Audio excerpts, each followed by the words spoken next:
Selamat pagi Bapak Ibu yang terkasih di dalam nama Tuhan Yesus.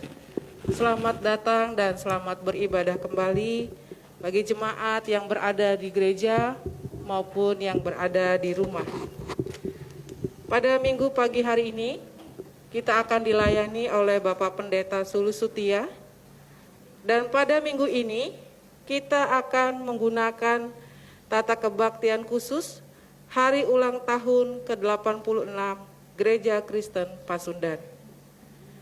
Mengingatkan kembali kepada jemaat untuk mengubah nada dering telepon genggam menjadi nada getar, dan diharapkan jemaat dapat mematuhi protokol kesehatan yang telah ditetapkan, sehingga ibadah kita bisa berjalan dengan hikmat.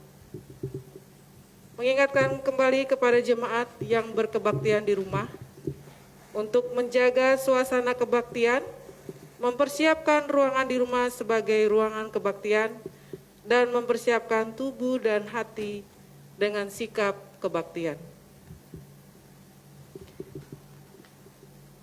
Ungkapan situasi. 86 tahun Gereja Kristen Pasundan. Pada senyumku ada tangis karena pandemi. Dalam syukurku ada ratap bagi para korban. Memang ini bukan waktu yang tepat untuk bersorak. Ini bukan waktu yang tepat untuk berpesta. Ini adalah waktu bagi kita untuk memadu rasa, mengikat hati, senafas dalam alunan nada dan untayan doa. Seperti pemazmur pun bersuara, "Kasihanilah aku Tuhan, sebab aku merana. Sembuhkanlah aku Tuhan, sebab tulang-tulangku gemetar. Dan jiwaku pun sangat terkejut. Tetapi Engkau Tuhan, berapa lama lagi?" Mazmur 6 ayat 3 sampai dengan ke-4. Jemaat diundang untuk bangkit berdiri. Kita akan menaikkan pujian dari pelengkap Kidung Jemaat 1.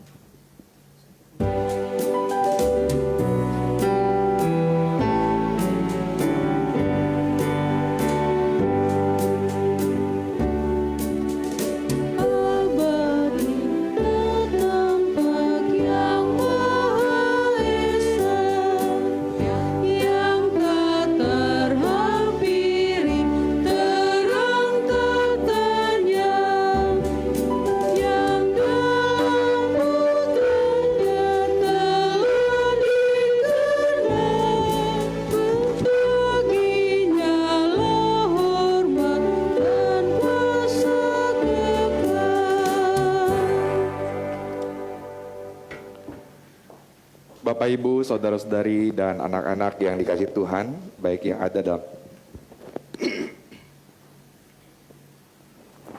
ada dalam ruang kebaktian ini maupun di rumah masing-masing, kita mengawali kebaktian ini dengan keyakinan dalam nama Allah Bapa, Anak, dan Roh Kudus. Tuhan besertamu. Silakan duduk.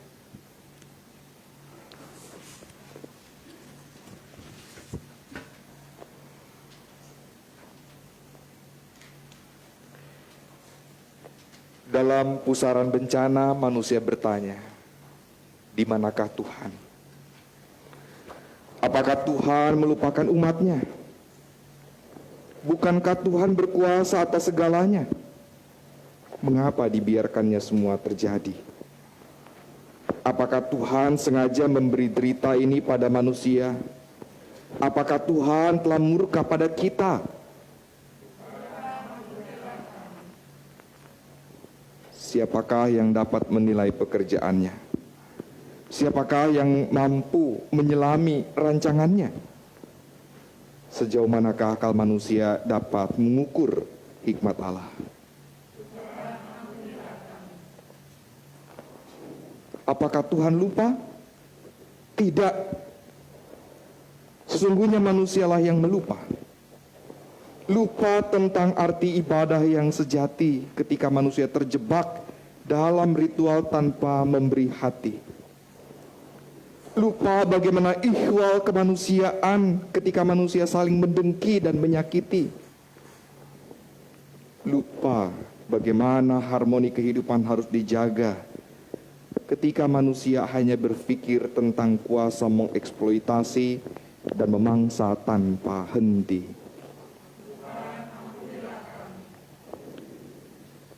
Derita karena pandemi memang nyata. Tetapi dosa dan kesalahan kita juga tak dapat ditutupi. Mari kita rendahkan hati kita dan memohon.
Silakan berdiri. Dan kini dengarkanlah berita anugerah pengampunan. Aku mau mendengar apa yang hendak difirmankan Allah Tuhan.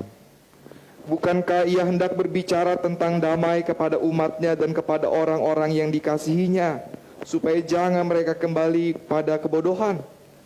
Sesungguhnya keselamatan daripadanya dekat pada orang-orang yang takut akan Dia, sehingga kemuliaan diam di negeri kita. Kasih dan kesetiaan akan bertemu, keadilan dan damai sejahtera akan bercium-ciuman. Kesetiaan akan tumbuh dari bumi, dan keadilan akan menjenguk dari langit. Bahkan Tuhan akan memberikan kebaikan, dan negeri kita akan memberi hasilnya. Keadilan akan berjalan di hadapannya, dan akan membuat jejak kakinya menjadi jalan. Sambutlah anugerah dari Tuhan dan hiduplah dalam damai.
Silakan duduk. Mari kita mempersiapkan diri untuk pemberitaan firman Tuhan. Kita membuka Alkitab dari 2 Korintus 8.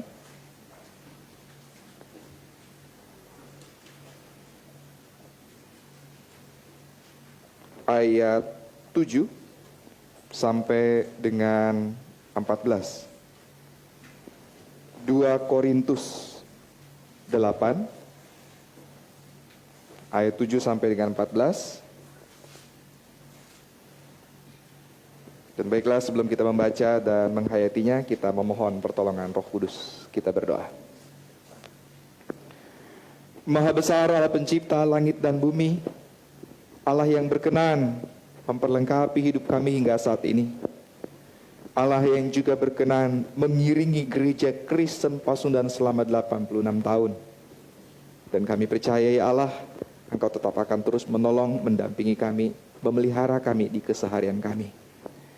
Dan itu kami hayati pula melalui firman Tuhan yang akan diperdengarkan bagi kami.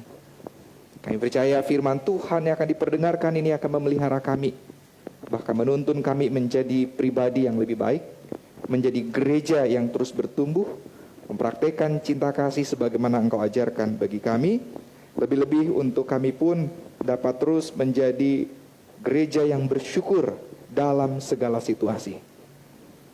Kami percaya pada kesempatan ini Kau berkenan menuntun kami dengan hikmat Tuhan, dan kuasa Roh-Mu yang kudus akan menguatkan kami menjadi pelaku firman Tuhan. Urapi kami Allah dengan Roh-Mu yang kudus. Dalam nama Yesus Kristus kami berdoa dan memohon pertolongan Roh Kudus. Amin. 2 Korintus 8 ayat 7 sampai dengan 14. Saya akan membacakannya untuk kita sekalian. Demikian. Maka sekarang, sama seperti kamu kaya dalam segala sesuatu, dalam iman, dalam perkataan, dalam pengetahuan, dalam kesungguhan untuk membantu, dan dalam kasih-Mu terhadap kami, demikianlah juga hendaknya kamu kaya dalam pelayanan kasih ini. Aku mengatakan hal ini bukan sebagai perintah, melainkan dengan menunjukkan usaha orang-orang lain untuk membantu. Aku mau menguji keikhlasan kasih kamu, karena kamu telah mengenal kasih karunia Tuhan kita Yesus Kristus, bahwa Ia yang oleh karena kamu menjadi miskin sekalipun Ia kaya, supaya kamu menjadi kaya oleh karena kemiskinannya. Inilah pendapatku tentang hal itu, yang mungkin berfaedah bagimu. Memang sudah sejak tahun yang lalu kamu mulai melaksanakannya dan mengambil keputusan untuk menyelesaikannya juga. Maka sekarang selesaikan jugalah pelaksanaannya itu. Hendaklah pelaksanaannya sepadan dengan kerelaanmu, dan lakukanlah itu dengan apa yang ada padamu. Sebab jika kamu rela untuk memberi, maka pemberianmu akan diterima. Kalau pemberianmu itu berdasarkan apa yang ada padamu, bukan berdasarkan apa yang tidak ada padamu.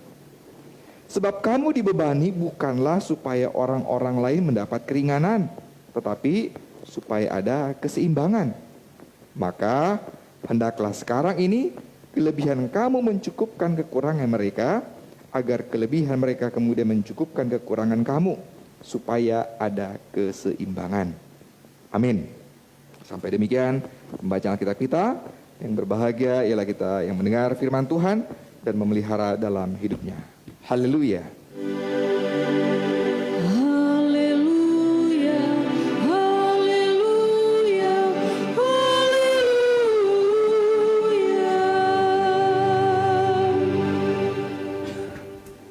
Bapak Ibu, saudara-saudari, dan anak-anak yang dikasih Tuhan, selamat ulang tahun. Selamat ulang tahun GKP. Lama juga ya umurnya ya. Ada nggak yang umurnya 80-an? Di warga jemaat kita ada nggak yang umurnya 80-an? Ada, siapa ya? Oma. Oh iya ya, Oma. Terus ada lagi? Kayaknya masih ada lagi ya? Oh iya, Opung 90-an ya Pak? 90-an. Jadi, Apung Sunambela juga ya. Oh iya benar. Jadi beliau-beliau ini kalau sudah ada di GKP sejak awal pasti mengikuti proses, mengikuti bagaimana awal mula GKP ini hadir, dan GKP sudah menjejaki begitu banyak jenis kehidupan di Indonesia ini, paling tidak yang ada di Jawa Barat ini. Bayangin dari tahun 34 itu banyak peristiwa penting kan ya. Udah pasti tahun 45, sebelum tahun 45 ada juga tuh peristiwanya. Tahun 42 Jepang masuk. Kalau menurut cerita nenek saya almarhum, wah itu peristiwa yang nggak banget dah gitu ya. Dari tahun 42 sampai 45 proklamasi kemerdekaan, 48 agresi militer, tahun 50 RIS ya, 51 ya, Republik Indonesia Serikat. Terus tahun 63, 64, ada ingat peristiwa apa itu? Ya, Gestapo ya? Bukan kayaknya 60, yang dengan Malaysia itu tahun segitu kan ya? Yang dengan Malaysia, itu betul ya? Kan kita pernah perang itu sama Malaysia kan? Selama kurang lebih 2 tahun. Terus tahun 65 ya 30 September. Lalu tahun berapa lagi? Pada bingung sejarah nih kayaknya. Nah Bapak Ibu, kita tidak lepas dari sejarah Indonesia. Gereja Kristen Pasundan tidak pernah lepas dari sejarah negara ini. Bahkan seperti beberapa kali saya sampaikan, bahwa orang-orang yang lahir dari GKP pun telah memberikan sumbangsihnya buat negeri ini, buat negara ini.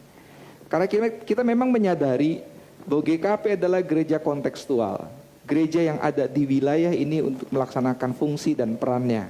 Nah mungkin sedikit informasi juga, itu yang menjadi alasan kita di sini punya logo nggak ya? Ada di slide-nya ada logonya nggak ya? Logo GKP. Kalau ada, saya sedikit cerita deh.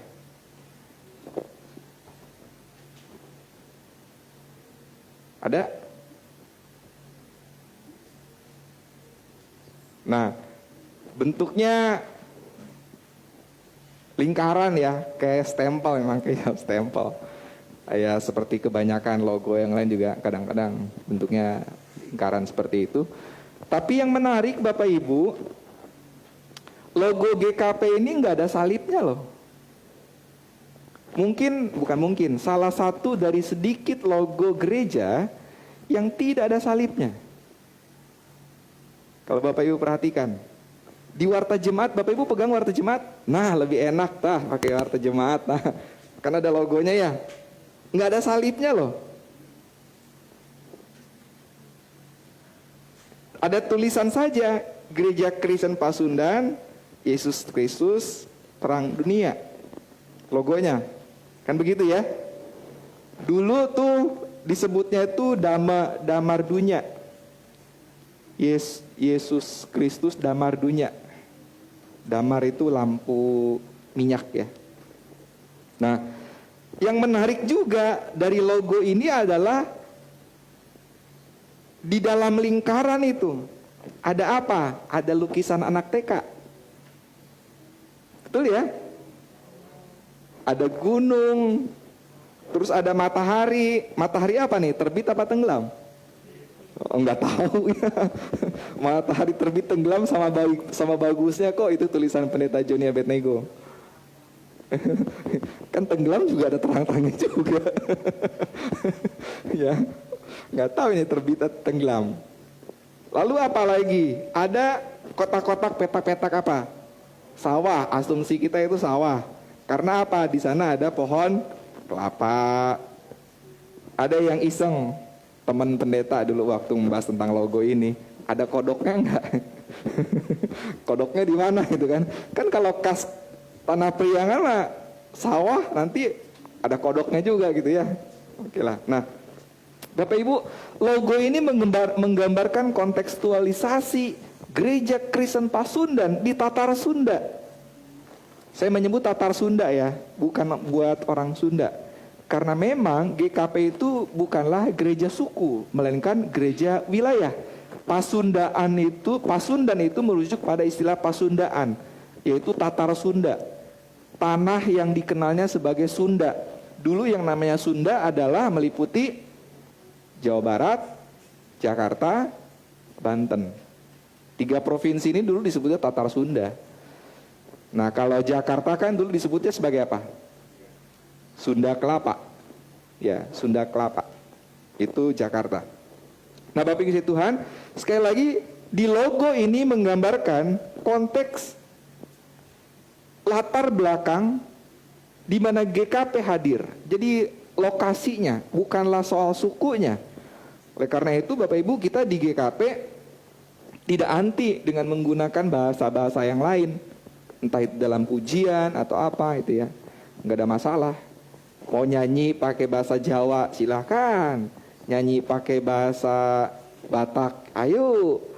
Nyanyi pakai bahasa yang pokoknya macam-macam lah boleh gitu ya. Enggak ada masalah.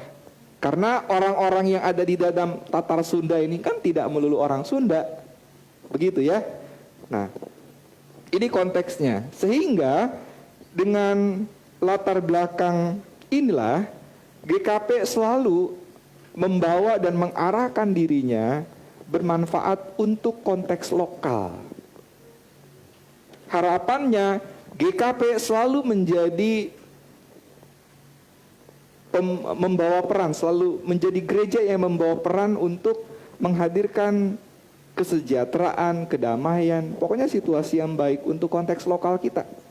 Dan konteks lokal itu bisa jadi sangat beragam. Konteks untuk di daerah Tasikmalaya tentu berbeda dengan yang di Banten.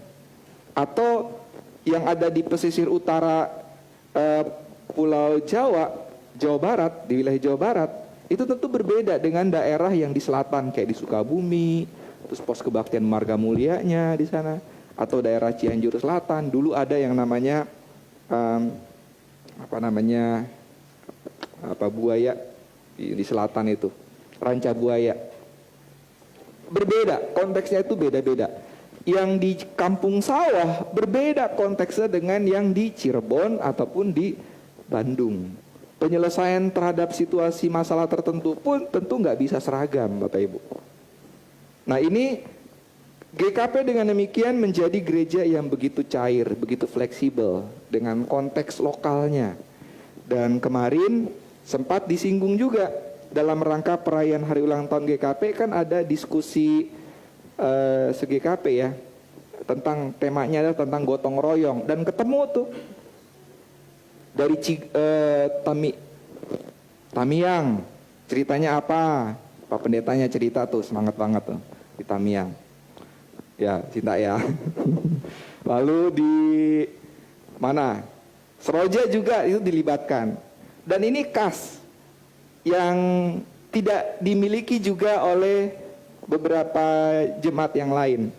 Contoh, kita kan punya yang namanya taken list ya. Taken list ya dalam situasi ya, pengumpulan dana untuk entah kedukaan, entah perayaan dan sebagainya, terutama yang saya hayati ini di kedukaannya. Ini di jemaat lain nggak ada. Di Bogor nggak ada. Kampung Sawah apalagi nggak ada. Nggak ada. Yang ada adalah apa? Kita ini konteks lokal kita di Seroja. Nah, lalu juga kita masih memiliki relasi yang baik loh dengan tetangga. Paling tidak saya mengalami di Jati Unggul gitu ya. Kalau ada yang kedukaan, warga jemaat kita atau apa, kita sering berpartisipasi bareng-bareng. Entah itu orangnya, entah itu barangnya kan. Ini masih berasa, di tempat lain belum tentu. Kita masih bisa merasakan. Ini konteks lokal. Bagaimana kalau misalkan kita bandingkan yang di Seroja ini dengan yang di Tanjung Priuk misalkan? Ada enggak? Enggak tahu ya. Tapi rasanya enggak di Tanjung Priuk. Bagaimana dengan yang di Tanjung Barat? Enggak juga kayaknya. Ada kekasan-kekasan tertentu dan itu sangat cair. Nah Bapak Ibu Tuhan, itu yang membuat kita sekarang mencoba untuk melihat, ternyata Tuhan telah menuntun kita sedemikian rupa sehingga kita dapat menyesuaikan diri dengan konteks di mana kita berada. Kita bisa menjadi demikian cairnya untuk melakukan peran tertentu. Kalau bukan karena Tuhan, kita nggak bisa melakukan ini. Kita bisa melakukan ini, bahkan kita bukan hanya survive, bukan hanya bertahan, tapi bergerak maju itu karena pertolongan Tuhan. Maka sudah sepatutnya kita bersyukur dan berbagi dengan lingkungan kita. Kita bersyukur karena Tuhan telah menyertai kita. Sekaligus kita juga mau berbagi, menjadi berkat bagi lingkungan kita. Nah, hari ini kita membaca dan menghayati kesaksian firman Tuhan dari surat 2 Korintus. Dalam rangka kita juga menghayati bagaimana kita memiliki kepedulian untuk berbagi, kepedulian untuk dapat memberikan sumbangsih bagi kehidupan bersama. Rasul Paulus memberikan penekanan yang luar biasa kuat, bahkan boleh disebut tajam kepada jemaat di Korintus. Ada kondisi tertentu yang dialami jemaat di Korintus. Pasal 8 dan pasal 9 dalam surat 2 Korintus ini sesungguhnya berisi petunjuk-petunjuk mengenai teknis pelaksanaan pengumpulan persembahan bagi orang-orang Kristen yang ada di Yerusalem, yang saat itu baru mengalami bencana. Ada gempa, ada situasi porak-poranda di Yerusalem. Nah, orang Kristen yang di sana, di Yerusalem pun mengalami situasi sulit. Nah, Paulus mengajak jemaat di Korintus, orang Kristen di Korintus untuk tidak berhenti memberikan bantuan. Nah, kenyataannya Bapak Ibu, saudara-saudari, jemaat di Korintus sempat tidak lagi peduli. Kurang lebih 1 tahun mereka tidak melakukan dan tidak melanjutkan penghimpunan dana itu. Kenapa? Ada persoalan di antara mereka. Persoalannya justru karena fitnah. Dianggap bahwa pengumpulan dana itu adalah untuk memperkaya Paulus. Duitnya nanti untuk dipakai oleh Paulus. Fitnah. Nah, karena itu di dalam surat ini Paulus juga penuh dengan nada-nada emosional gitu ya. Nah, lalu Paulus membandingkan, kalian sudah berhenti begitu, coba bandingkan dengan saudara-saudara kalian yang ada di Makedonia. Maksudnya itu di daerah Filipi dan sekitarnya. Kenapa? Kenapa dibandingkan? Korintus ini jemaat kaya. Mungkin kalau konteks zaman sekarang, jemaat yang kaya itu apa ya? Gereja yang kaya apa ya? Gereja yang mega church gitu. Apa? Stephen Tong ya, Reform ya. Lalu apa? Tiberias kaya juga. Kaya juga itu ya. Nah, kira-kira kayak gitu. Korintus itu kayak gereja-gereja kayak begitulah. Tapi mereka kok perhatiannya kurang. Sementara jemaat di Makedonia itu miskin. Di Filipi aja itu kurang lebih hanya sekitar 50 keluarga doang. Kondisi perekonomian mereka juga nggak bagus. Tapi mereka tetap semangat. Paulus membandingkan jemaat di Korintus ini dengan yang di Makedonia. Nah, Paulus sendiri melihat bahwa kondisi jemaat di Korintus sebenarnya memang lebih baik, jauh lebih baik. Bahkan Paulus sendiri menyebut jemaat Korintus itu kayaknya bukan hanya kaya harta, tapi kaya dalam segala hal. Itu di ayat berapa tadi kita baca? Ayat 8 ya. Ayat 7. Maka sekarang sama seperti kamu, kaya dalam segala sesuatu. Disebut iman, perkataan, pengetahuan, kesungguhan membantu, dalam kasih. Itu disebut. Nah, tapi mengapa itu tidak mereka lanjutkan dalam hal penghimpunan dana? Kenapa kok penghimpunan dana ini dianggap jadi penting banget sih bagi Paulus? Pertama ya karena memang untuk membantu jemaat yang di Yerusalem. Yang kedua, untuk membuktikan ikatan kesatuan mereka sebagai tubuh Kristus. Tetapi tampaknya kekayaan jemaat di Korintus ini tidak dibarengi dengan keterbukaan hati. Tidak rela. Sehingga mereka menjadi lebih miskin dibandingkan Makedonia. Ini konsep istilah yang penting untuk kita pahami. Kaya dan miskin itu ternyata bukan melulu soal harta. Kaya dan miskin itu adalah soal mentalitas. Orang punya banyak duit, jemaat di Korintus punya banyak duit, tapi nggak mau berbagi, yang ada adalah begini melulu. Ini akan menjadi jemaat yang miskin. Minta melulu, menggenggam semuanya buat diri sendiri. Seolah-olah kita akan selalu kekurangan gitu ya. Miskin itu namanya, mentalitas itu. Tapi sebaliknya, contoh kayak di jemaat Makedonia, jemaat di Filipi, secara finansial mereka terbatas, tapi mereka begitu antusias untuk membantu jemaat yang lain. Itu kaya. Nah, nampaknya kekayaan ini tidak dibarengi dengan keterbukaan hati, dengan kerelaan itu. Maka Paulus memberi nasihat kepada jemaat di Korintus. Yang pertama begini, hendaknya jemaat di Korintus memiliki ketulusan seperti Kristus. Dianalogikanlah, bukan hanya dianalogikan, bahkan ditegaskanlah oleh Rasul Paulus bahwa Kristus itu luar biasa, Yesus itu luar biasa. Dia bersama dengan Allah. Kalau di dalam penghayatan iman kita, dialah pemilik alam semesta ini. Tapi ia rela memiskinkan dirinya supaya apa? Supaya kita kaya, supaya jemaat di Korintus kaya. Kristus telah berbuat sesuatu buat kalian. Nah, kalian nyatakan juga sebagaimana Kristus juga telah menyatakan dirinya. Yesus telah berbagi sesuatu kehidupan buat kita semua, bagi kalian orang-orang di Korintus. Kalian juga berbagilah. Itu nasihat yang pertama. Yang kedua, hendaknya jemaat di Korintus melihat apa yang mereka miliki. Di ayat yang ke-11 kita bisa melihat itu. Maka sekarang selesaikanlah juga pelaksanaannya itu, hendaklah pelaksanaannya sepadan dengan kerelaanmu, dan lakukanlah itu dengan apa yang ada padamu. Lihat, kau punya apa? Apa yang bisa kau perbuat?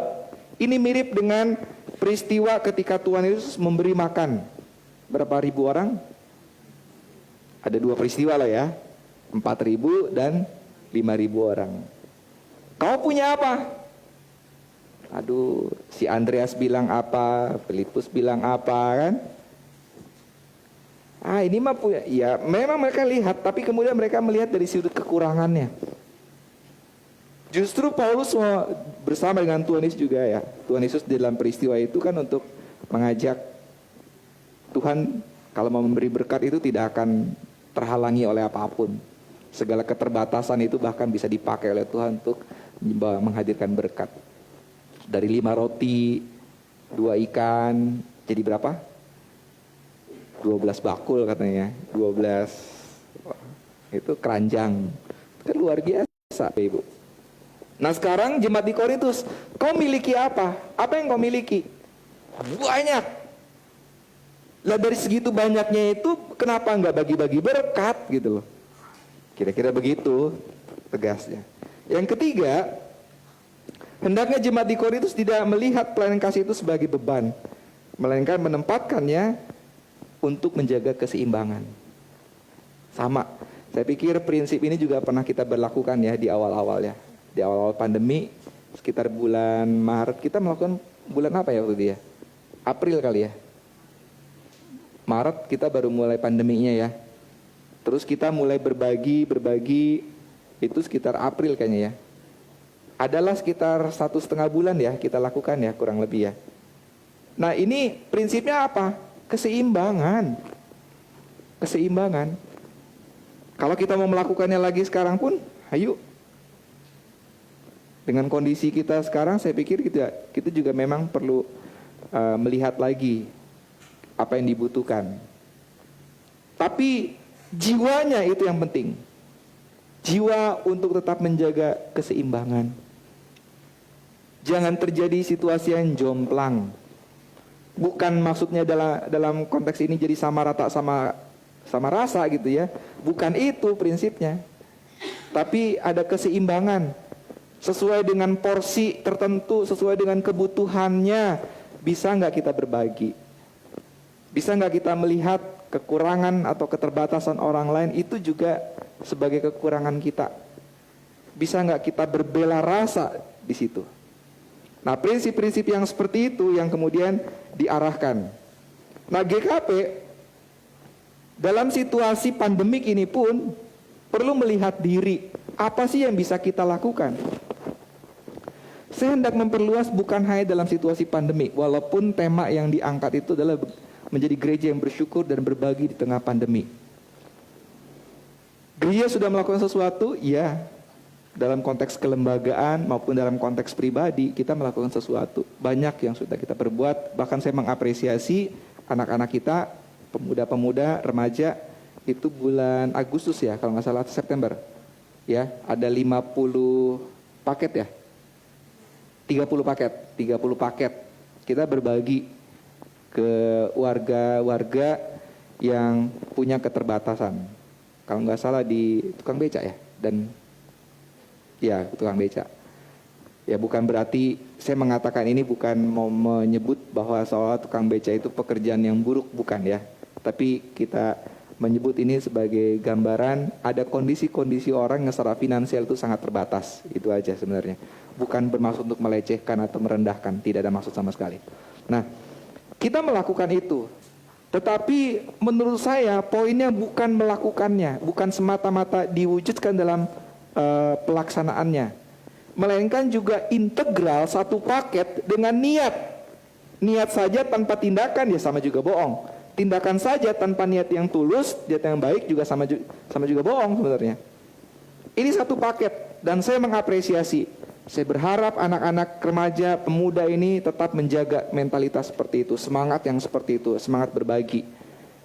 Saya sangat berharap bahwa jemaat Seroja ini, pemuda-pemudinya, dan dari generasi ke generasi akan terus melanjutkan semangat untuk peduli pada orang-orang di sekitar kita. Kita sudah mewujudkan ini. Saya hendak memperluas untuk konteks Indonesia. Apa yang bisa kita lakukan untuk Indonesia secara lebih luas? Kita menderita karena pandemi? Iya. Saja? Bukan. Ada banyak hal yang membuat kita juga menderita. Ada segelintir orang yang membuat Indonesia seolah-olah makin rusak. Bukan seolah, bahkan makin rusak lah ya. Saya pikir kita semua setuju, sepakat ya. Ada orang yang nggak ingin Indonesia tentram, sepakat nggak? Atau ngeri-ngeri sedap ngomong begini ya. Nah, Bapak Ibu, situasi ini terjadi real loh, nyata di depan kita. Apa kita berada di bawah ancaman? Saya katakan iya. Indonesia ini adalah permata yang luar biasa indah di dunia. Indonesia ini adalah surga yang nyata di dunia. Dan semua orang sedunia menginginkan kekayaan yang ada di Indonesia ini. Untuk apa? Untuk dikuasainya. Kerakusan, ketamakan itu sedang mengancam kita. Bukan hanya kerakusan terhadap sumber daya bumi, tapi juga kerakusan terhadap hal-hal yang lain. Kekuasaan, kejayaan, segala hal. Kita sedang mengalami itu. Dan kita juga sedang mengalami tantangan tertentu untuk generasi-generasi muda. Ini berkali-kali saya sampaikan. Anak-anak kita, baik mulai dari sekolah dasar sampai dengan tingkat SMA, punya persoalan tentang sejarah. Ada jejak sejarah yang seolah-olah secara sistematis itu dihilangkan, dihapuskan. Supaya apa? Semangat nasionalisme kita luntur. Apa yang bisa kita lakukan? GKP, apa yang bisa kita lakukan? Saya mengapresiasi kegiatan kemarin yang dilakukan secara sinodal. Mari kita berbicara lagi tentang gotong royong. Karena konteks di zaman, di konteks kekinian, kita menjadi begitu eksklusif. Pandemi ini puji Tuhan, dari sisi positifnya ada juga ya. Pandemi ini puji Tuhan, Tuhan menghadirkan buat kita. Karena di sini kemudian muncul semangat-semangat untuk bergotong royong. Muncul semangat untuk saling peduli satu dengan yang lain. Nah, ini menjadarkan kita mestinya. Kita perlu bergotong royong untuk tetap membangun Indonesia, menjaga Indonesia. Bukan hanya pemuda-pemuda ya sebenarnya, tapi buat kita semua juga.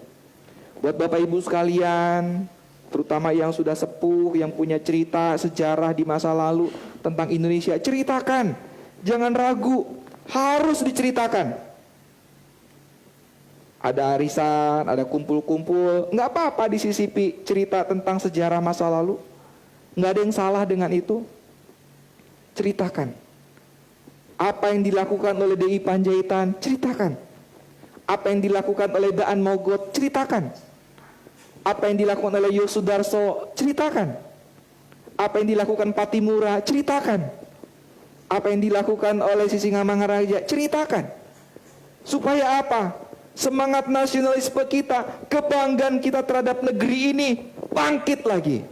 Dan itu akan membuat kita memiliki semangat berbagi dan bersyukur karena Tuhan telah memberikan Indonesia yang luar biasa bagi kita.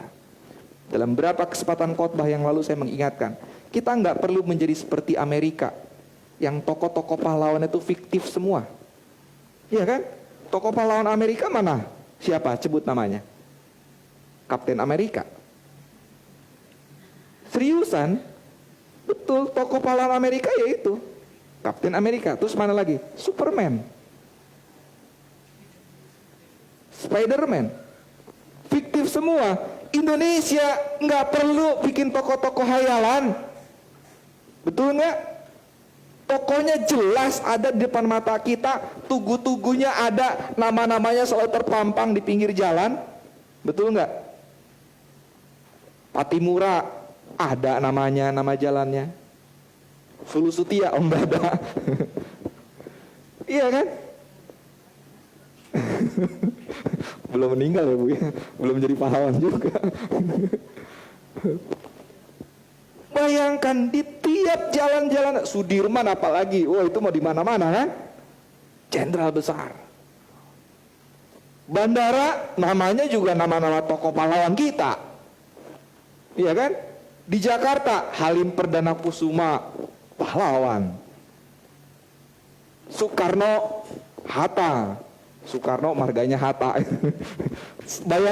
Bayangkan Bapak Ibu, saking kita tidak bercerita tentang sejarah bangsa Indonesia, ada loh yang berpikir marganya Soekarno itu Hatta.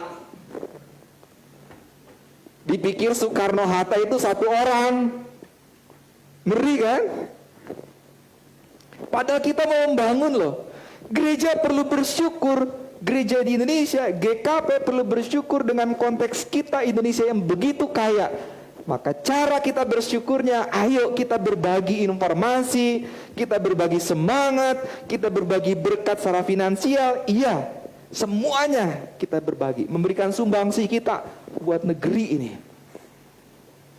Dalam situasi pandemik ini mestinya tidak menghalangi kita untuk berbagi berkat, berbagi semangat, berbagi jiwa kebangsaan kita gitu loh.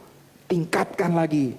Sementara ada segelintir orang, saya katakan segelintir orang, jumlahnya itu sangat kecil sebenarnya, tapi koar-koarnya dahsyat. Sehingga se-Indonesia kesannya hanya mendengar suara itu doang. Bahkan ada, saya sedih. Secara pribadi ada rasa kesedihan, tapi sekaligus juga ini membangkitkan kewaspadaan kita. Mulai loh ada buku gambar depannya itu ada Semar, gambar depannya ada Petruk, ada apa. Tapi judulnya Ensiklopedia Syirik. Ensiklopedia Syirik. Tahu? Syirik itu kan istilah Arab ya, untuk menyebutkan sesuatu yang nggak pas lah gitu ya. Lalu juga perhatikan film-film di televisi, sinetron-sinetron di televisi, ditampilkannya bagaimana? Orang baik adalah orang yang berpakaian jubah, ya kan, daster gitu, daster ibu-ibu. Ya, maaf ya. Jangan, mudah-mudahan ini tidak dianggap sebagai melecehkan gitu ya. Sementara yang jahat itu akan berpakaian seperti apa? Perhatikan sinetron-sinetron. Saya jarang nonton sinetron, tapi sekali oh ya begitu. Saya gitu. Yang pakai kebaya, yang pakai konde, yang pakai pakaian Jawa, yang pakai, itu dianggap apa? Jahat. Itu kan kena banget, propagandanya itu kena banget loh Bapak Ibu. Seolah-olah yang berkaitan dengan adat istiadat, budaya itu jahat. Kita sudah dicekoki tontonan seperti itu selama berapa tahun? Pernah nggak kita perhatiin itu? Seolah-olah orang yang tidak menggunakan pakaian atas itu adalah kuno. Saudara kita yang di Papua itu seolah dikatakan kuno. Atau mereka yang tidak menggunakan alas kaki juga dianggap kuno. Padahal ternyata mereka ini adalah garda terdepan untuk menjaga Indonesia tetap lestari, kan? Nah Bapak Ibu, kita perlu berbagi ini semua. Berbaginya bukan cuma bicara soal finansial, tapi mari berbagi semangat, berbagi energi untuk kita menjaga Indonesia, bersyukur atas Indonesia, bersyukur karena Tuhan telah begitu baik buat Indonesia. Tokoh-tokoh GKP telah memberikan sumbangsinya, bukan hanya bicara soal duit. Saya sebut saja Lemena, minggu lalu saya baru sebut namanya juga. Lemena, tokoh pahlawan Indonesia, orang GKP, sumbangsinya buat Indonesia apa? Ada yang ingat? Ada yang ingat? Puskesmas. Puskesmas itu dari Lemena. Tokoh-tokoh ini jelas gitu loh, sumbangsinya ada. Dan ya, apa itu bicara soal semata-mata material, finansial? Bukan. Itu kan bagaimana Indonesia tetap sehat, kan? Nah, mari Bapak Ibu, dengan semangat bersyukur, gereja yang bersyukur, mari kita terus berbagi. Saya memperluasnya bukan hanya di tengah pandemi, tapi untuk Indonesia, menjaga keutuhan Indonesia. Saya sangat berharap Bapak Ibu sekalian yang sudah banyak umurnya berbagi informasi kepada generasi-generasi berikutnya. Mengenali akar sejarah kita, mengenali tokoh-tokoh pahlawan kita. Tuhan memberkati. Amin. Dalam rangka menghayati ini, izinkan saya untuk berefleksi melalui puisi yang diciptakan oleh Bapak SRH Sitanggang. Saya kemarin tidak sempat menyaksikan beliau membacakan puisi di pertemuan secara sinodal lewat aplikasi Zoom, tapi pagi ini saya mau membacakan puisinya. Saya bisa pastikan saya tidak sehebat Pak Sitanggang dalam membaca puisinya. Mungkin nada-nadanya, mungkin cengkok-cengkoknya juga agak berbeda, tapi saya akan bacakan. Mengayuh perahu bercadik, saut Raja H. Sitanggang. Dalam perjalanan hidup yang sejengkal, kita seperahu menuju tepian berlabuh. Dalam ikatan persekutuan, kita satu bahtera, sehaluan dalam semangat persaudaraan. Meski tak sedarah, kita satu keluarga. Indah nian merajut cinta di depan altar. Kita saling berbagi kasih, bergayut pada roda terus berputar. Menaikkan doa dan larik-larik kidung pujian. Berkhidmat syusuk dekat mesbah Tuhan. Saudaraku, kita berada dalam satu perahu bercadik. Berlayar ganda buatan leluhur tanpa apik. Layar berkibar mengembang serupa kepak sayap Garuda melaju oleh embusan angin dari buritan mengayuhkan perahu. Itulah bumi kita.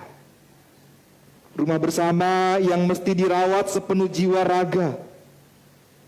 dengan semangat satu gerak sederap dalam harmoni, merawat geladak supaya tidak bocor, tidak bolong, tidak bopeng, dan tidak oleng oleh terpaan zaman dan sergapan virus peradaban tak henti menggerus. Saudaraku, slogan gotong royong petuah embah moyang jadikan tali pemersatu, mengalir merayapi urat nadi untuk menghardik laut menghadang. Gotong royong adalah energi, mantra pamungkas menyibak segala penghalang, merampungkan segala program yang kita godok bersama, bantu-membantu, saling membahu, bersama kita satu dalam mengangkat jangkar hingga tiba di tujuan. Saudaraku, kita adalah anak bangsa yang berasal dari berbagai wilayah. Terlahir dari rahim Ibu Pertiwi yang berselampai selendang, mengenakan aksesori dan kebaya warna-warni yang tak jemu menyuapi kita beragam petuah, saling asih, saling asuh, dan saling asah merenda silaturahmi. Saudaraku, ayo, sing-singkan lengan jubahmu, gegas tak tedeng aling-aling, ikut berperan di berbagai hajatan, berbagi berkat dalam suka dan duka. Aneka rupa warisan budaya jadi senjata. Mari kita menabur benih-benih bernas di ladang Tuhan melalui sambutan budaya. Saya ulangi, melalui sambutan budaya Jawa, liliuran dari Pasundan, nyambungan dari Baduy, mengatur barisan serempak seperti Marsiadat Ari di Tanah Batak, mewujud menyatakan Pela Gondang dan Masohi warisan bijak suku Maluku, membahasakan Mianzi dan Lian filosofi etnik Tionghoa. Ayo, kita racik pengetahuan lokal sebagai modal sosial untuk melahirkan aura kearifan warga beriman, membingkai hidup kudus, mulia, dan sentosa. GKP dalam usia 86 tahun, di tengah kerumunan pandemi yang merebak, jadilah engkau mata air sejuk, mengaliri setiap hati. Jadilah engkau nyala api membara, menghangati denyut jantung berdetak. Jadilah engkau saluran berkat, menyepuh tembaga setara mutiara. Dirgahayu. Bekasi, 14 November 2020. Terima kasih. Mari kita menghayati ini dengan kita berdiri dan menyatakan pengakuan iman kita dengan bernyanyi Kidung Jemaat 280.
Silakan duduk.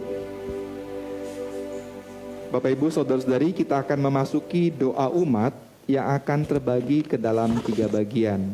Bagian yang pertama, kita akan mengucapkan doa bersama, doa dari Fransiskus dari Asisi. Kita akan ucapkan bersama.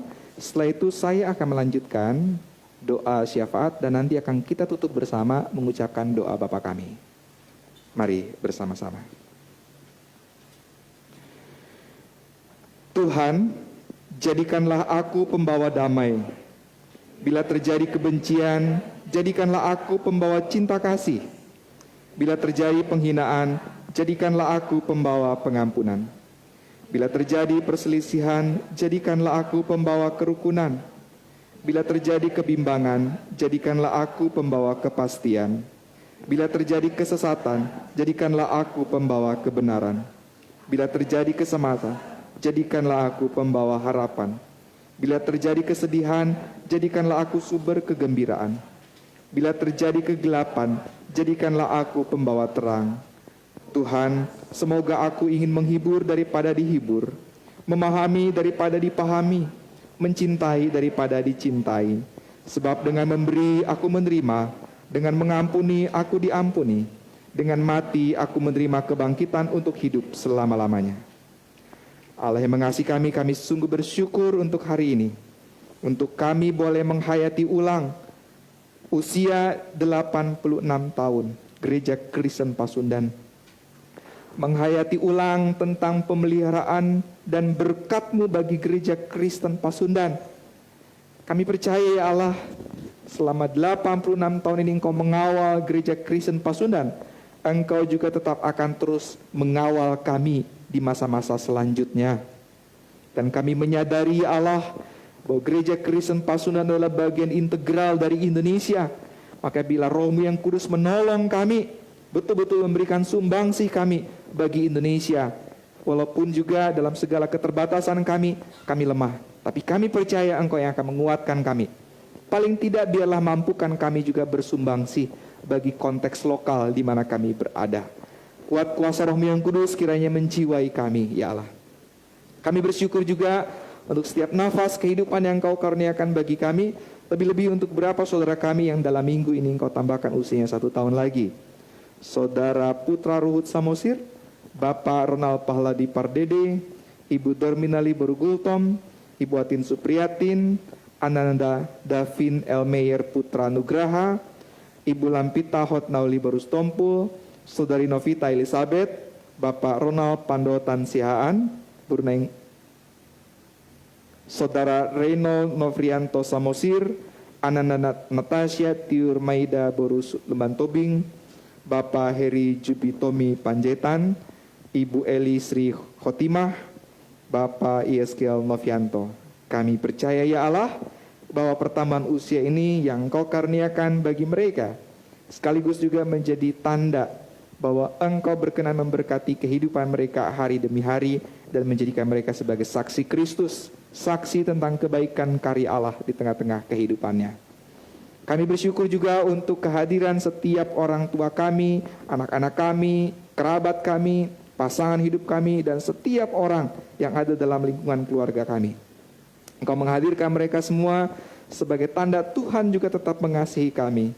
Maka biarlah kami dapat bersyukur untuk kehidupan kami bersama di tengah-tengah keluarga, dengan cara mempraktikkan kehidupan yang penuh cinta kasih di tengah keluarga. Bahkan itu menjadi cara bagi kami belajar untuk mempraktikkan cinta kasih di tengah-tengah kehidupan bermasyarakat. Kami bersyukur untuk begitu banyak hal yang baik yang telah Engkau kurniakan bagi kami, terlebih dalam tugas pelayanan yang Engkau percayakan di gereja-Mu ini. Dengan pertolongan dan kuat kuasa Roh-Mu yang Kudus sajalah kami mampu melakukan pelayanan ini hingga saat ini. Dan kami percaya Engkau juga tetap akan terus menolong dan memberkati kami dalam aktivitas pelayanan kami selanjutnya. Dalam rasa syukur ini kami juga mengingat ada saudara kami, orang tua kami yang dalam kondisi kurang sehat. Mereka membutuhkan pertolongan Tuhan untuk pemulihan. Di antaranya adalah Bapak Yopi Tetelepta, Ibu Tio Mintar Borugultom, Saudara Rudolf Nababan, Ibu Sautlan Berupanjaitan, Ibu Julita Anita Barustompul, Bapak Jalihar Stumorang, Ibu Spartini Siombing, Ibu Cinda Mehuli Melila Barus, Ibu Lince Barusumerangkir, Bapak Marjohan Sihaan, Saudari Rabeka Berusman Juntak, Bapak MHP Sematupang, Ibu Sarma Berusiagian, Opung Senambela, Bapak Peristo Manalu, Bapak Nasib Herman Marpaung, Bapak Tambun Marulisiaan, Saudara Yandri Songkiling, dan mungkin juga ada saudara kami yang lain yang sedang sakit yang tidak kami sebut dalam kesempatan ini. Kami percaya ya Allah, Engkau bermurah hati juga untuk mengulurkan tangan kasih-Mu, memberikan berkat-Mu untuk setiap makanan, minuman, dan obat-obatan yang dikonsumsinya, untuk itu dapat memberikan kesembuhan. Kami juga berdoa ya Allah, untuk setiap anggota keluarga yang membantu dalam proses perawatannya. Engkau berkati mereka. Kami juga berdoa ya Allah untuk beberapa rencana yang akan kami lakukan berikutnya. Rencana untuk sakramen baptisan anak, dan juga rencana untuk perjamuan kudus yang akan kami lakukan dalam rangka hari ulang tahun GKP. Kami percaya Engkau yang akan persiapkan diri memasuki semuanya itu. Bahkan Engkau akan mendorong setiap anak-anak Tuhan yang akan membawa putra-putrinya dalam baptisan. Biarlah hikmat Tuhan, kuasa Roh-Mu yang kudus yang akan terus-menerus melingkupinya. Allah sumber segala berkat, kami juga khusus berdoa memohon berkat Tuhan untuk saudara kami yang akan melangsungkan pernikahan, yaitu Saudara Saipul Umri Tanjung dengan Saudari Rosdiana Simangunsong. Kami percaya Engkau yang telah mempertemukan mereka dan mendampingi mereka dalam kurun waktu yang cukup panjang, dan saat ini mereka akan mempersiapkan dalam ikatan pernikahan. Engkau juga kiranya akan memberkati proses yang akan mereka jalani nanti, dan mereka akan menjadi keluarga yang penuh dengan damai sejahtera Allah. Kami juga berdoa ya Allah untuk saudara kami yang saat ini mengalami pergumulan-pergumulan khusus, mereka yang sedang berduka, keluarga dari almarhumah Ibu Ellen Malonda Rantung. Keluarga yang ditinggalkan, tetap Engkau berikan kuat, semangat, pengharapan. Kami percaya Engkau juga yang akan menghapus air matanya, mengganti dengan sukacita dan senyuman. Kami juga berdoa untuk saudara sebangsa dan setanah air kami di berbagai macam tempat yang saat ini sedang menderita. Kami percaya Engkau juga mengulurkan tangan kasih-Mu untuk menolong dan memberkati mereka. Untuk Indonesia ya Allah, kami percaya Engkau juga tidak tinggal diam. Kami percaya Engkau yang akan kembali merekatkan ikatan-ikatan di antara kami. Kami percaya Engkau juga akan membuat Indonesia tetap jaya, tetap kuat, utuh sebagai sebuah bangsa dalam wadah negara kesatuan Republik Indonesia. Berkati juga para pemimpin kami di negeri ini, agar mereka betul-betul menjadi pemimpin yang menghadirkan damai sejahtera dan sukacita bagi Indonesia. Jauhkanlah mereka dari segala yang jahat, jauhkanlah mereka dari upaya-upaya yang akan merongrong kehidupan mereka dan bangsa ini. Ya Allah, kami juga hendak membawa pergumulan kami masing-masing. Kami percaya dalam kesempatan ini, Engkau memperhatikan apa yang sedang terjadi, sedang berkecamuk di dalam lubuk hati terdalam, yang sedang ada dalam pikiran kami. Engkau tahu persis apa yang menjadi pergumulan kami hari demi hari. Dan karena itu ya Allah, kami juga hendak menaikkan seluruh kerinduan-kerinduan kami, pergumulan-pergumulan kami ke dalam kuasa Tuhan. Kami menaikkan seluruh rangkaian doa syafaat ini beserta dengan doa-doa yang belum dapat kami utarakan kepadamu. Kami menaikkannya dalam nama Yesus Kristus, Tuhan dan Juru Selamat kami yang hidup. Dan dalam kesempatan ini kami juga berdoa sebagaimana Yesus Kristus ajarkan bagi kami. Bapa kami yang di surga, dikuduskanlah nama-Mu. Jadilah kehendak-Mu di bumi seperti di surga. Berikanlah pada kami pada hari ini makanan kami yang secukupnya, dan ampunilah kami akan kesalahan kami, seperti kami juga mengampuni orang yang bersalah pada kami. Dan janganlah bawa kami ke dalam cobaan, tetapi lepaskanlah kami daripada yang jahat, karena Engkau yang punya kerajaan dan kuasa dan kemuliaan sampai selama-lamanya. Amin.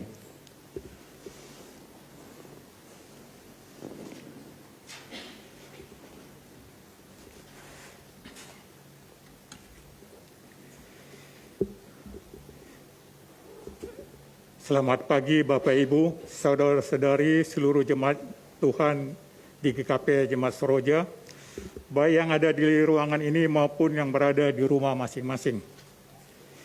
Tiba waktunya bagi kita untuk menghimpunkan persembahan. Namun demikian, sebelum kita menghimpunkan persembahan, ada beberapa hal yang hendak kami sampaikan.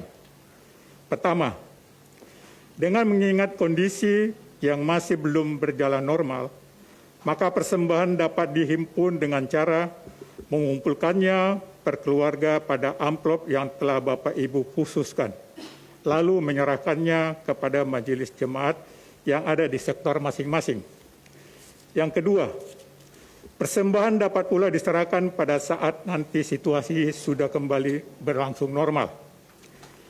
Ketiga, persembahan dapat ditransfer ke nomor rekening gereja sebagaimana tertera pada warta jemaat dengan mencantumkan catatan-catatan misalnya untuk persembahan minggu atau persembahan bulanan atau gerbu atau sebagainya. Khusus untuk persembahan kebaktian minggu dapat pula dengan menggunakan fasilitas KORIS. Baiklah Bapak Ibu Saudara, walaupun berada dalam pergulutan menghadapi pandemik, panggilan itu tertuju pada kita semua. Marilah kita satukan hati untuk memberi persembahan. Sebab dalam kesatuan dan kebersamaan kita dapat berbuat lebih besar. Berilah dengan tulus dari apa yang telah Tuhan berikan kepada kita. Sebab firman Tuhan yang tertulis dalam Roma 11 ayat 36 yang berbunyi demikian. Sebab segala sesuatu adalah dari Dia, dan oleh Dia, dan kepada Dia. Dialah kemuliaan sampai selama-lamanya. Sambil kantong persembahan diedarkan, kita bernyanyi dari Kidung Jemaat 393, bait 1 dan secukupnya.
Mari kita bawa persembahan kita. Mari kita berdoa. Ya Tuhan, kami bersyukur atas kesempatan yang Tuhan berikan kepada kami untuk bersyukur dan berbagi di tengah pandemik ini. Terima kasih bahwasanya Tuhan memampukan kami untuk melihat bahwa setiap persembahan kami menjadi saluran kasih Allah. Kiranya kami semakin bertumbuh dalam kerinduan untuk memberikan diri dan berkarya secara nyata bagi sesama. Dalam nama Yesus Kristus, Tuhan Sang Pemberi dan Pemelihara hidup kami berdoa. Amin. Jemaat silakan duduk.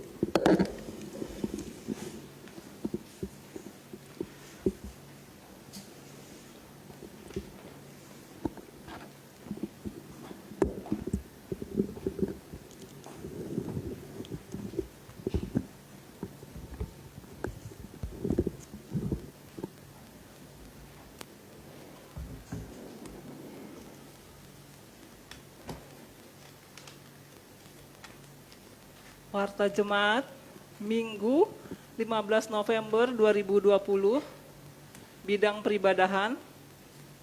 Pada Minggu pagi hari ini, kita dilayani oleh Bapak Pendeta Sulu Setia, dan kebaktian dan kegiatan yang dilakukan secara online. Kebaktian anak-anak sekolah minggu pada hari Minggu pukul 9 waktu Indonesia bagian Barat, pelayanan konseling pada hari Selasa, Kamis, dan Jumat. Pemahaman Alkitab kaum perempuan. Pemahaman Alkitab kaum perempuan akan dilaksanakan pada hari Selasa, tanggal 17 November 2020 pukul 17.00, bertempat di Pastori Jati Unggul, Jalan Raya Soroja, dengan pembawa firman Bapak Pendeta Sulu Setia. Dengan catatan, dengan mematuhi protokol kesehatan yang telah ditetapkan dan kapasitas kehadiran jemaat sebanyak 25 orang.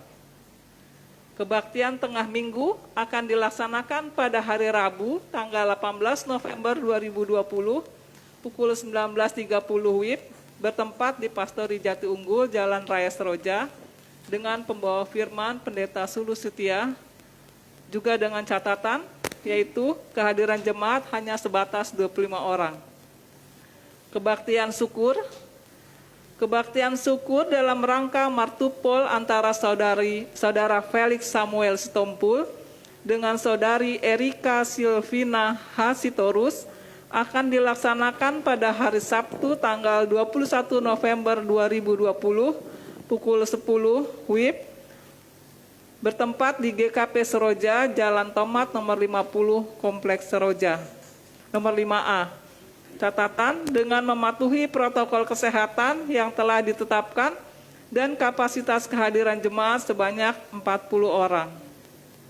Kebaktian remaja. Kebaktian remaja akan dilaksanakan pada hari Sabtu tanggal 21 November 2020 pukul 19.00, bertempat di Pastori Jati Unggul, Jalan Raya Seroja, dengan pembawa firman Ibu Yuliana Alikipu. Kebaktian pemuda. Kebaktian kaum pemuda akan dilaksanakan pada hari Sabtu tanggal 21 November 2020 pukul 19.30 WIB, bertempat di Pastori Jati Unggul, Jalan Raya Seroja, dengan pembawa firman Pendeta Sulu Setia.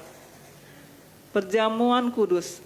Dalam rangka hari ulang tahun ke-86 tahun Gereja Kristen Pasundan dan hari ulang tahun ke-33 Gereja Kristen Pasundan Jemaat Seroja, akan diadakan perjamuan kudus pada hari Minggu tanggal 29 November 2020 pukul 19.30 WIB, bertempat di Gereja Kristen Pasundan Seroja, Jalan Tomat nomor 5A, Kompleks Seroja. Dengan catatan, dengan mematuhi protokol kesehatan yang telah ditetapkan dan kapasitas kehadiran jemaat sebanyak 40 orang untuk warga jemaat Sidi yang berusia maksimum usia 59 tahun. Kedua, bidang pembinaan. Persiapan guru sekolah minggu dilaksanakan setiap hari Kamis jam 19.00 WIB secara online lewat aplikasi Zoom. katekisasi kelas lanjutan reguler dan kelas dasar reguler. Katekisasi kelas lanjutan reguler dilaksanakan setiap hari Jumat pukul 18.00 WIB bertempat di Pastori Jati Unggul Jalan Raya Seroja. Sedangkan katekisasi kelas dasar reguler dilaksanakan pada hari Sabtu pukul 13.00 bertempat di Pastori Jalan Raya Seroja.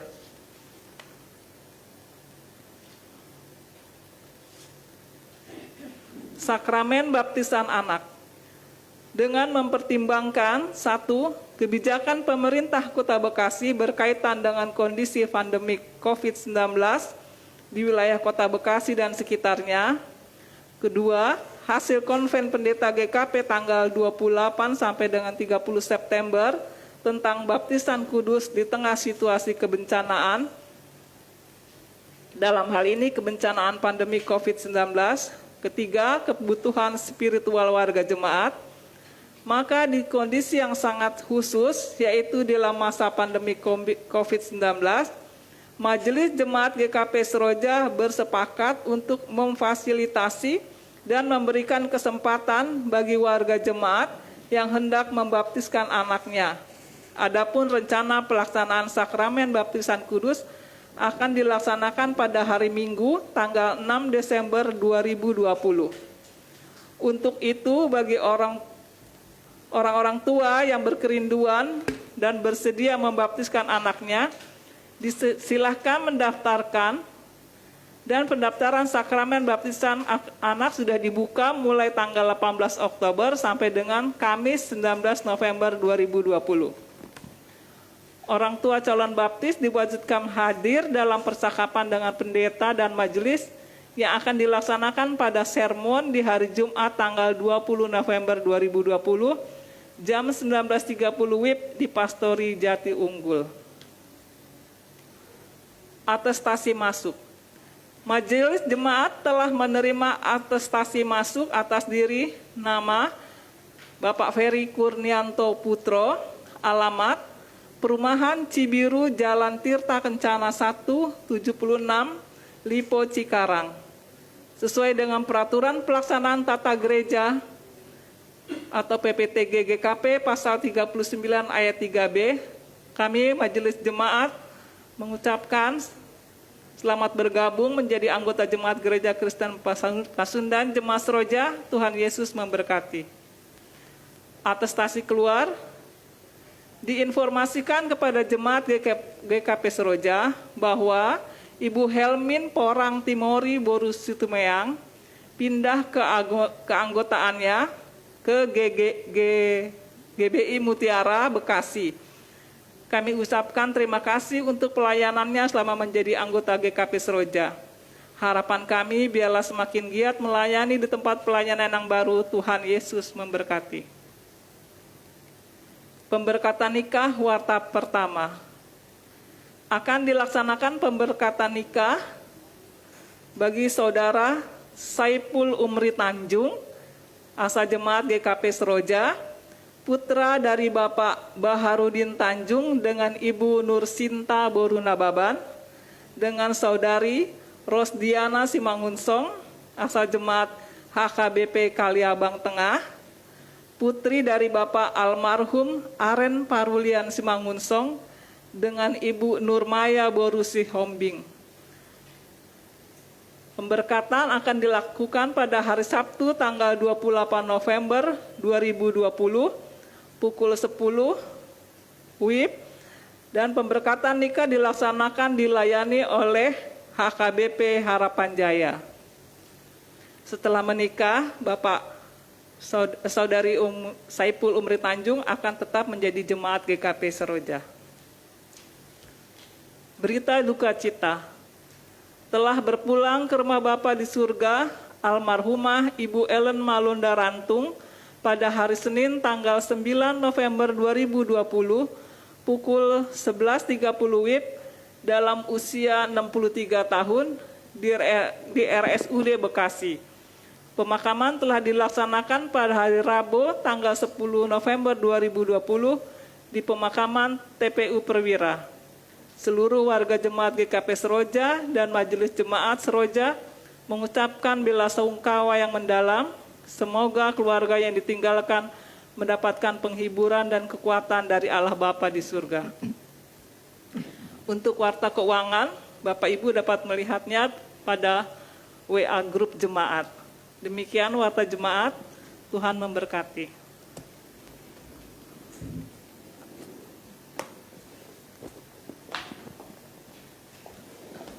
Jemaat Tuhan, mari kita berdiri.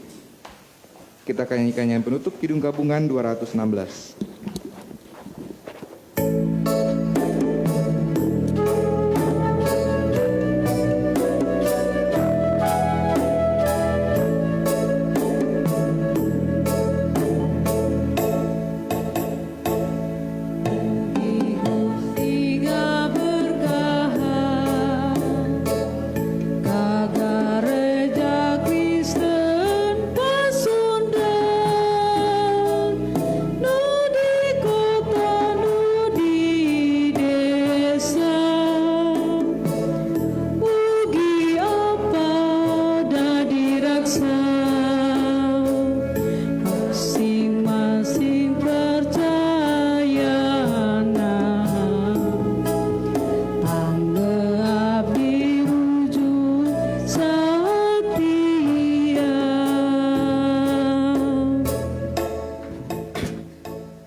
Jemaat Tuhan, 86 tahun sudah menyatakan penyertaan dan pemeliharaannya kepada segenap bagian Gereja Kristen Pasundan. Apakah kita tetap percaya pada penyertaannya di masa depan? Pandemi ini membuat perjalanan kita menjadi lebih berat.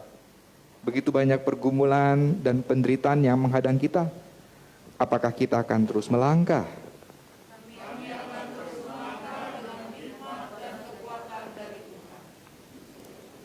Baiklah, setiap kita yang percaya bahwa dalam kelemahan dan keterbatasan, kuasa Tuhan semakin nyata, berjalanlah dalam kesetiaan dan terimalah berkat-Nya.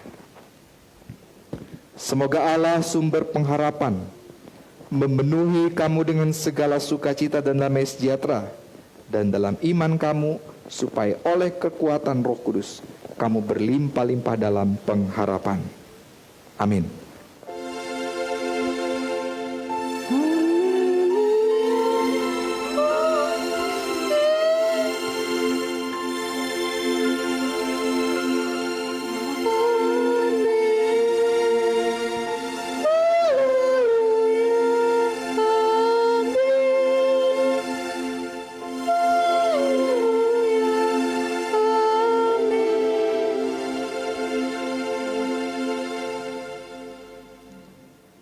Selamat hari Minggu, Dirgahayu GKP, Tuhan berkati.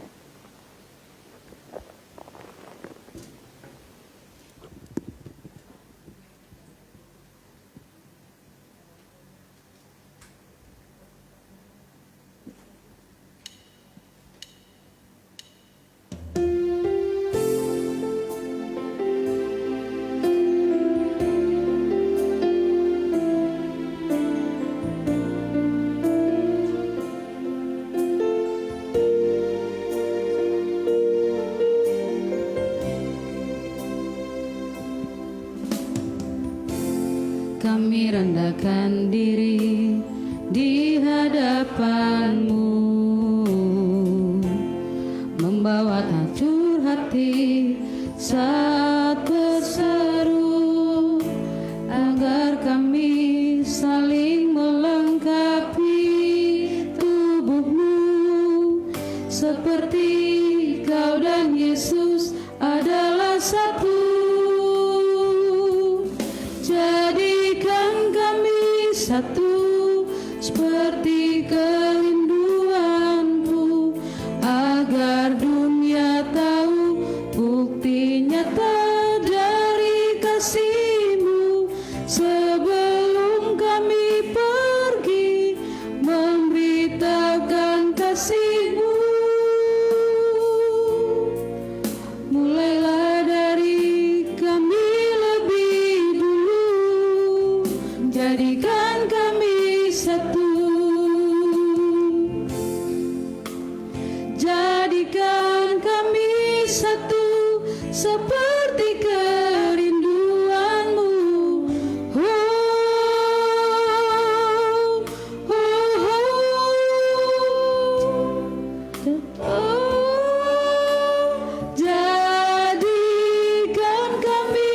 satu, seperti kerinduanmu,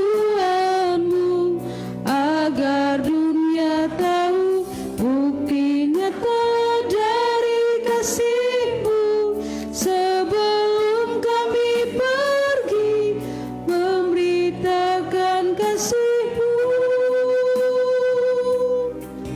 mulailah dari kami lebih dulu, jadikan kami satu.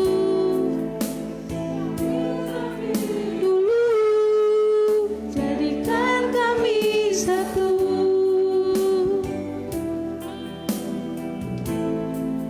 Jadikan kami satu.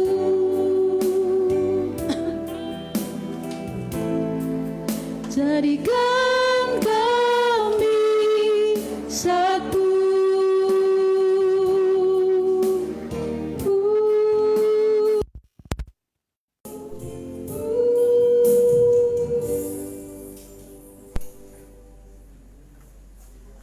Selamat hari Minggu, Dirgahayu GKP.